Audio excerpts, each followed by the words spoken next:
ఐటీలో ఎంట్రీ కావాలా? Trainee software engineer గా అజా కోడింగ్ ట్యూటర్ లో 2 వీక్స్ ట్రయల్ పీరియడ్ లో వెంటనే చేరండి. నమస్తే, నేను విజయ్. మంచు మోహన్ బాబు కుటుంబంలో వివాదాల కారణంగా ఆయన నిన్న మీడియా మీద కూడా దాడికి పాల్పడ్డారు. అయితే పోలీసులు ఇప్పటికే మోహన్ బాబుకు నోటీసులు పంపారు, అలాగే కేసును కూడా ఫైల్ చేశారు. అసలు మోహన్ బాబును అరెస్టు చేసే అవకాశాలు ఎంతవరకు ఉన్నాయి? దీనిపైన విశ్లేషణ చేద్దాం. మనతో పాటు జూమ్ కాల్లో ఉన్నారు హైకోర్టు అడ్వకేట్ సుంకర నరేష్ గారు. నరేష్ గారు, నమస్తే అండి. నమస్తే అండి విజయ్ గారు. మొత్తం ఈ ఎపిసోడ్ అంతా కూడా అందరికీ తెలుసు. సో ఇప్పుడు మీడియా మీద ఆయన దాడి చేయడం మనం అంతా కూడా చూసాము. ఇప్పుడు పోలీసులు కూడా ఆయన మీద కేసు నమోదు చేశారు. సెక్షన్ 118 కిందట ఆయన మీద కేసు పెట్టడం జరిగింది. అదేవిధంగా పోలీసులు ఇచ్చినటువంటి నోటీస్కు వ్యతిరేకంగా ఆయన హైకోర్టులో కూడా ఒక పిటిషన్ దాఖలు చేశారు. సో మొత్తం ఈ ఎపిసోడ్లో ఎలా ఉండబోవచ్చు, నెక్స్ట్ ఏం జరగబోవచ్చు? 118కి సంబంధించి బిఎన్ఎస్లో ఏం చెప్తుంది అని అంటే కనుక ఐపీసీ బిఎన్ఎస్ ఏంటండి.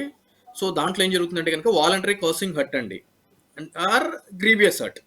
అంటే ఏదైనా సరే కావాలని చెప్పి ఎవరినైనా సరే ఉద్దేశపూర్వకంగా దాడి చేస్తే ఈ సెక్షన్ ప్రకారము ఏ విధంగా శిక్ష ఉంటుంది అని చెప్పే సెక్షనే ఈ 118 అండి. దీని ప్రకారం ఒకవేళ ఈ యొక్క నేరం రుజువు అయ్యి శిక్ష పడితే ఒక 3 సంవత్సరాల వరకు జైలు శిక్ష, లేదు అంటే ఒక 20,000 రూపాయల వరకు ఫైన్ పడే అవకాశాలు ఉన్నాయండి.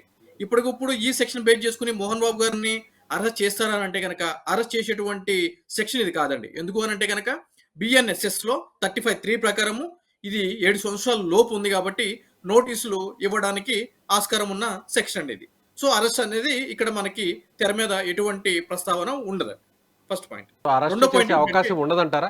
అసలు ముమ్మాటికి కూడా మోహన్ బాబు గారిని అరెస్ట్ చేయడానికి ఎటువంటి ఆస్కారము లేదు. మరి అలాంటప్పుడు ఆయన మోహన్ బాబు ఇవాళ హైకోర్టులో పిటిషన్ ఎందుకు దాఖలు చేశారు? లంచ్ మోషన్ పిటిషన్ ఎందుకు వేశారంటారు?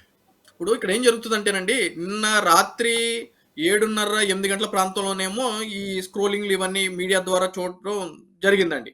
అప్పటికప్పుడు ఈ యొక్క ఇష్యూ జరిగిన తర్వాత మీడియా ప్రతినిధుల మీద మోహన్ బాబు గారు దాడి చేసిన తర్వాత ఒక అరగంటకే ఏమో సిపి గారు స్పందించి తక్షణం వాళ్ళకి నోటీసులు ఇవ్వడం అనేది మార్నింగ్ 10:30కి రావాలి అని చెప్పడం జరిగింది. అదేవిధంగా ఇమ్మీడియట్లీ వెపన్స్ కూడా సరెండర్ చేయాలి అని చెప్పని. ఇక్కడ ఏం జరుగుతుంది నరేష్ గారు, ఇప్పుడు నిన్న ఒక ఆడియోను కూడా ఆయన రిలీజ్ చేయడం జరిగింది. ఇది నా స్వార్జితం ఆస్తి అంతా కూడా నేను అవసరమైతే ఎవరికైనా ఇస్తాను, మీకు పంచాల్సిన అవసరం లేదు, అనాథాశ్రమాలకు ఇచ్చేస్తాను, గంగపాలు చేస్తానంటూ కూడా ఆయన నిన్న కొన్ని వ్యాఖ్యలు చేశారు. దీన్ని ఎలా చూడాలి? అంటే ఇప్పుడు మనోజ్కి ఎలాంటి రైట్ లేదంటారా మోహన్ బాబు గారి ఆస్తి మీద?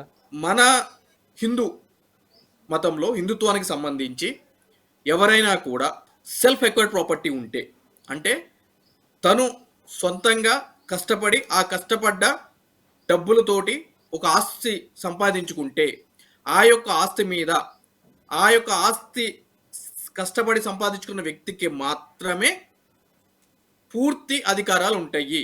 పిల్లలకి కానీ, అదేవిధంగా భార్యలకు కానీ, తల్లికి కానీ, తండ్రికి కానీ, మిగిలిన ఏ ఇతరులకు కానీ ఎటువంటి అధికారాలు, హక్కులు ఉండవు. సో కాబట్టి మోహన్ బాబు గారి విషయంలో ఒకవేళ ఈ ఆస్తులన్నీ కూడా మోహన్ బాబు గారు కష్టపడి అతను స్వార్జితంగా సంపాదించుకున్న ఆస్తులు అయితే గనక ఎవ్వరికి ఎటువంటి రైట్స్ ఉండవు. ఆయన కావాలనుకున్న వాళ్ళకి ఆయన దానం చేసుకోవచ్చు, విల్ డీడ్ చేసుకోవచ్చు, గిఫ్ట్ డీడ్ చేసుకోవచ్చు, లేదంటే అమ్ముకోవచ్చు. నేను కొడుకుని కాబట్టి నాకు కావాలి దీంట్లో ఆస్తి అంటే మాత్రం చట్టపరంగా అటువంటి రైట్స్ ఏమీ లేవండి. అంటే 3 పిల్లలుంటే ఒకరికి ఆస్తి ఇచ్చి మిగిలిన మరొకరికి ఇవ్వకుండా ఉంటే అది చెల్లుతుందా? అది ఆయన ఇష్టం. ఆయన కష్టపడి సంపాదించుకున్న ఆస్తి. No one has any right to claim. Naresh గారు, మోహన్ బాబు గారు అంటే ఆల్రెడీ మనోజ్ కూడా ఆయన ఒక కంప్లైంట్ ఇవ్వడం జరిగింది. తన మీద మోహన్ బాబు గారి అనుచరులు, వాళ్ళ మనుషులు దాడి చేశారంటూ 2 వ్యక్తుల పేర్లు చెప్పి ఆయన అక్కడ లోకల్గా ఉన్నటువంటి పోలీస్ స్టేషన్లో కంప్లైంట్ ఇచ్చారు. ఆ తర్వాత మోహన్ బాబు గారు నేరుగా ఆయన సిపికి కూడా ఒక కంప్లైంట్ ఇవ్వడం జరిగింది. తనకు ప్రాణహాని ఉంది, తన కుమారుడు అలాగే కోడల నుంచి కూడా ప్రాణహాని ఉందన్నారు. కానీ 7 నెలల పాప పేరు కూడా అందులో చేర్చారు, ఇది అన్యాయం అంటూ కూడా మనోజ్ చెప్తున్నారు. అంటే పాప పేరుని ఎందుకు అక్కడ చేర్చాల్సినటువంటి సందర్భం వచ్చిందంటారు? ఆ కంప్లైంట్ ఒకసారి మనం అనాలిసిస్ చేస్తే. కంప్లైంట్ అయితే నేను చూడలేదండి. దాంట్లో పాప పేరుందా ఏంటి అనేది అయితే కనుక నాకు తెలియదు. ఆ కంప్లైంట్ సారాంశం ఏంటో కూడా నాకు తెలియదు. అయితే ఇక్కడికి సంబంధించి మనోజ్ గారు చెప్తున్నట్లు ఇట్లాగో మోహన్ బాబు గారు ఇట్లాగో కంప్లైంట్ ఇచ్చారు, 7 నెలల పేపర్ మీద కూడా ఇచ్చారు అని అంటే కనుక దాంట్లో నిజాలు ఎంతవరకు ఉన్నాయి, ఆ కంప్లైంట్ ఆయన ఎక్కడ చూశాడు, మరి ఇప్పుడు మోహన్ బాబు గారు సిపి గారికి ఇచ్చారా, లేదంటే సమ్ ఎక్స్పెక్టెడ్ పోలీస్ అధికారికి ఇచ్చినప్పుడు ఆ కంప్లైంట్ ఈయనకి ఎట్లా కనిపించింది, ఇవన్నీ కూడా నిజాలు బయటకు రావాల్సిన పరిస్థితి ఉంటుందండి. ఏదో క్యాజువల్గా బయట రోడ్డు మీద కూర్చున్న వాళ్ళు మాట్లాడుకున్న పరిస్థితి మనం మాట్లాడలేము, అంటే ప్రొఫెషనల్గా ఉన్నాం కాబట్టి. రైట్. అంటే మొత్తం ఈ ఎపిసోడ్ ఏదైనా కోర్టు వరకు వెళ్ళే అవకాశం ఉందంటారా? ఈ ఆస్తుల పంపకం కావచ్చు, లేదంటే ప్రస్తుతం జరుగుతున్నటువంటి ఈ గొడవ కావచ్చు. అంటే పోలీసులు ఎంటర్ అయ్యారు. ఆ తర్వాత ఇప్పుడు ఈయనే నేరుగా హైకోర్టును కూడా ఆశ్రయించారు కాబట్టి కోర్టు ఏదైనా అంటే ఇక్కడ జోక్యం మనం చేసుకునే అవకాశం మనం ఉందంటారా ఈ టెక్నికల్ గా ఎపిసోడ్‌లో? ఆలోచించాల్సిన విషయం ఏంటంటే అండి, ఈ ఇష్యూ ఈ రోజు నిన్నో జరిగింది కాదండి. గత కొన్ని సంవత్సరాల నుంచి కూడా వాళ్ళ మధ్య ఆస్తికి పరమైన తగాదాలు ఉన్న సంగతి అప్పుడప్పుడు కూడా మీడియా ద్వారా బయటపడటం జరుగుతూనే ఉంది. ఒకవేళ ఒక యాన్సిస్ట్రల్ ప్రాపర్టీ అయితే గనక ఇప్పటి వరకు ఖాళీగా చేతులు కట్టుకుని కూర్చుని అయితే గనక ఉండరు కదండి. ఎప్పుడో కోర్టులో పార్టిషన్ సూట్ ఫైల్ చేసేవాళ్ళు. నాకు తెలిసి అవన్నీ కూడా మోహన్ బాబు గారు సొంతంగా ఆయన యొక్క కష్టార్జితంతో సంపాదించుకున్న ఆస్తి అయి ఉంటది. అందు గురించే ఈ న్యూసెన్స్ అంతా. ఎందుకంటే అది ప్యూర్‌లీ ఆయన డిస్క్రిషనరీ మీద ఉంటదండి. ఆయన యొక్క విచక్షణాధికారం మీద ఉంటది. ఎవరికి ఇవ్వాలి, ఎవరికి ఇవ్వొద్దు అని చెప్పని. అంతే తప్ప ముగ్గురున్నారు కాబట్టి ముగ్గురికి సరిసమానం వాటా ఇవ్వాలి. మేము ముగ్గురు అంటే ఇద్దరు కొడుకులున్నాము, ఒక కూతురుంది. లేదంటే గనక మా అందరికి ఇయ్యాలి అనడానికి ఎవరికీ ఎటువంటి రైట్ లేదండి. ప్యూర్‌లీ అది మోహన్ బాబు గారి యొక్క విచక్షణాధికారం మీదే ఆధారపడి ఉంటదండి. అలాగే నరేష్ గారు చివరగా ఒక ప్రశ్న. సో ఆయన్ని అరెస్ట్ చేసే అవకాశాలు లేవు అని అంటున్నారు. అయితే పోలీసులు ఇచ్చినటువంటి నోటీస్‌కు ఆయన రెస్పాండ్ కాకుండా ఉండడం కోసమే హైకోర్టుని ఆశ్రయించారంటున్నారు. అయితే నిన్న మీడియా మీద దాడి చేసినటువంటి ఆ దృశ్యాలన్నీ కూడా మనకి ప్రత్యక్షంగానే కనిపిస్తున్నాయి. మోహన్ బాబు గారు ఆయన నేరుగా మైక్ తీసుకొని ఒక మీడియా జర్నలిస్ట్ మీద, ఒక ఛానల్ జర్నలిస్ట్ మీద ఆయన దాడి చేశారు.